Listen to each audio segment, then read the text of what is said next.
చాలా మంది ఏమనుకుంటారంటే ఒక రిజర్వేషన్ సిస్టమ్ దళితులకు కానీ, ట్రైబల్స్ కానీ, షెడ్యూల్ కాస్ట్ కానీ, షెడ్యూల్ ట్రైబ్స్ కానీ ఇచ్చిన వారు అంబేద్కర్ అనుకుంటారు. కానీ మహిళలకు ఓటు హక్కు కానీ, ఆస్తిలో సమాన వాటా రావాలనే ఆలోచన కానీ, బహుభార్యత్వాన్ని రద్దు చేయడం కానీ, పునర్వివాహం కానీ, అంటే వితంతువులకి, అదేవిధంగా విడాకులు కానీ, ఇవన్నింటి విషయంలో ఆనాడే జెండర్ ఈక్వాలిటీ కోసం కొట్లాడిన వాడు అంబేద్కర్. అయితే దాని గురించి పోయే నేననేది ఏంటంటే, ఎందుకు అంబేద్కర్ గారిని ఈ దేశంలో ఒక మహాత్మా గాంధీతో దీటుగా లేదా మరొక ప్రముఖ నాయకుడితో దీటుగా పెట్టలేదు అంటే డెఫినెట్ గా దానిలో అనుమానం ఏం లేదు.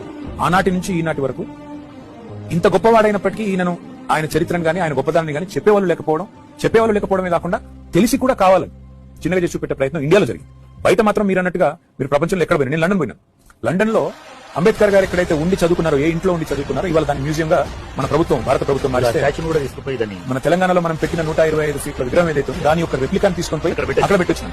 ఆ క్రమంలో ఆ ఇంట్లో మొత్తం లండన్ లో ఉండే అంబేద్కర్ రైట్స్ అందరూ వచ్చినారు. వచ్చి వాళ్ళందరూ వివరించి చెప్తున్నారు, ఇక్కడ ఉండేది ఇదే ఇంట్లో ఉండేది, ఆయన ఇక్కడ చదువుకున్నారు, ఇక్కడే ఉన్నారు చెప్తా ఉంటే నాకు అనిపించింది, ఇక్కడ వాళ్ళు గుర్తించిన గొప్పతనం మన వాళ్ళు మన దేశంలో మాత్రం ఇంకా కూడా వెలివేసినట్టు అంబేద్కర్ విగ్రహం పెట్టాలంటే మాత్రం ఇంకా కూడా ఎక్కడో